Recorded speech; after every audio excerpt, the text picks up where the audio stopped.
untouched southern Great Plains, for centuries subject to unpredictable weather, relentless wind, and recurrent drought, but in season the richest grazing land on earth. Then came the cattleman, overgrazing and scarring the lush plains grass that held the water in the soil. In 1887, the farmer came, heedlessly ripping away the protective cover of turf that kept the soil from blowing away in time of drought. The dangers of drought were learned, but soon forgotten. The times were good. New settlers came, impressed with the rains and bumper crops. The fertile soil, considered inexhaustible, was taken for granted.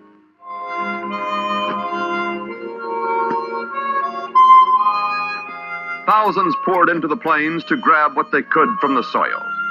Unknowingly, they were creating this area that in the 30s would be called the Dust Bowl. Its center, Dalhart, Texas. My father brought me to the Panhandle in 1890. And in 1913, my brother and I bought this ranch. And for several years, we had a very fine condition.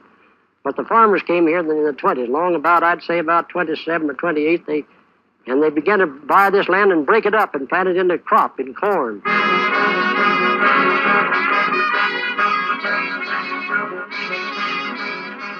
All through the 20s, high-paying wheat was the goal. New, faster equipment joined the tractor. Expensive, but a boom was on. Credit easy. Farmers and ranchers became gamblers, expanding on credit. More equipment, more land, to produce more wheat to pay the bills.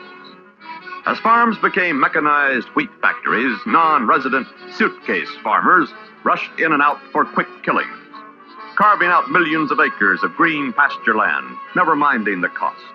The good weather, which seemed to go in 10-year cycles, held. The 20s were very good. Well, the dry weather started in about 30, and then 31 and 32 it got worse, and some of these farmers had livestock. And they didn't have any place to graze these cattle much, and they turned them on these fields, and their little old stuff got about that high, they'd pull it up and eat it. And that left the land bare. And in 1933, it was pretty bad. And about 34, it got real bad. The drought lasted 8 years.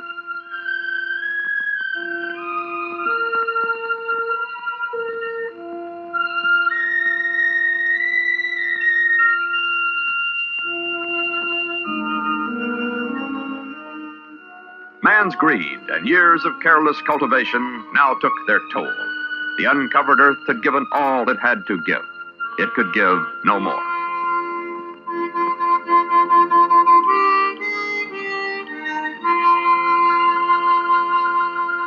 As the added ordeal of depression tumbled the price of wheat, the land, mistreated, parched by drought, was pulverized to produce still more wheat.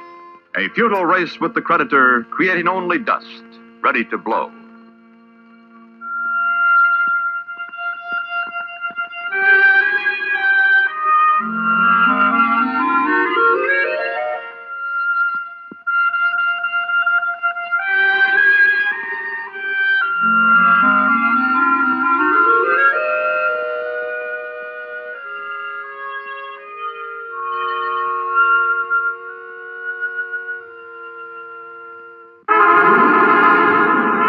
In the spring of 1934, the winds caught up the broken soil, and a plague of dust descended upon those who had treated the land with ignorance and contempt.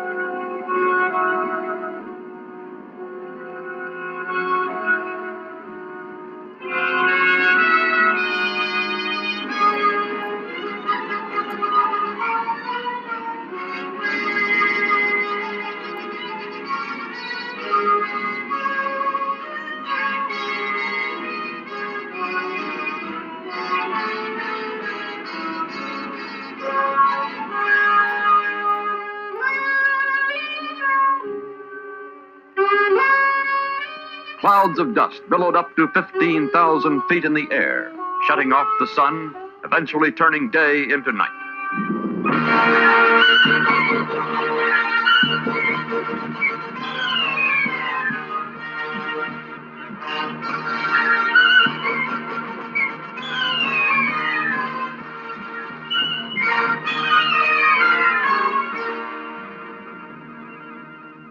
Sand had to be shoveled from railroad tracks before trains could pass. Airplanes were grounded, and a sense of impending doom permeated the cities of the plain, turned into darkness at midday.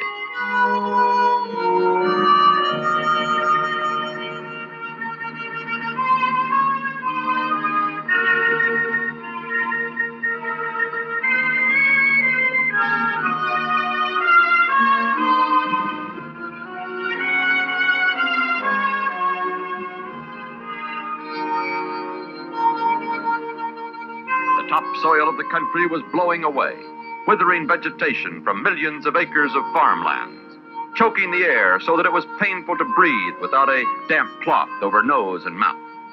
This was only the beginning. For those on the southern plains, dust would become a way of life, their land the Dust Bowl.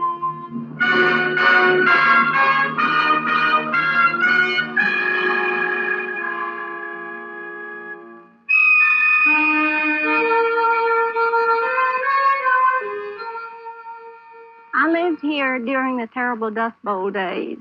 The worst storm that I can remember was the last big duster that rolled in. We stopped by the side of the road and waited until we could see the edge of the road, which was I don't know how long. It seemed like a lifetime.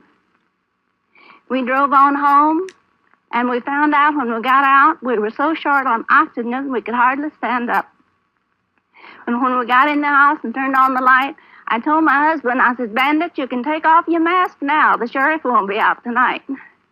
He says, "Maybe you better take off yours." So when we got finally cleaned up and started to bed, he dropped his clothes at the only time in all of our married life that he didn't pick them up.